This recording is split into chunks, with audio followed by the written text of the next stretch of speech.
Le lézard curieux. Il était une fois, dans une forêt dense et mystérieuse, un petit lézard nommé Léo. Léo était différent des autres lézards. Au lieu de rester immobile et silencieux, il aimait bouger sa tête de haut en bas. Pourquoi? Eh bien, c'est une histoire fascinante. Un jour, Léo se promenait près d'un grand rocher. Il vit un papillon coloré virevolter autour des fleurs. Léo était curieux. Il se demanda, pourquoi le papillon danse-t-il ainsi? Alors, il décida de lui poser la question.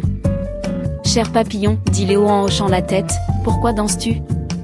Le papillon sourit et répondit, Léo, je danse pour exprimer ma joie. Quand je vole, je me sens libre et heureux. Mon corps suit le rythme de mon cœur. Léo trouva cette réponse merveilleuse. Il se mit à danser avec le papillon, hochant la tête de haut en bas.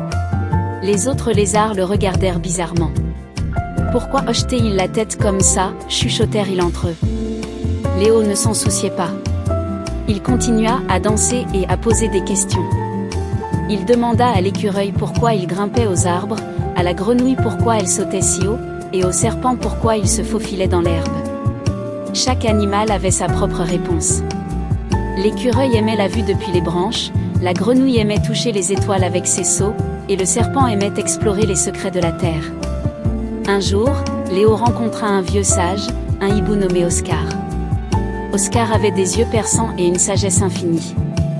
Léo lui posa la question, pourquoi hoche-t-on la tête?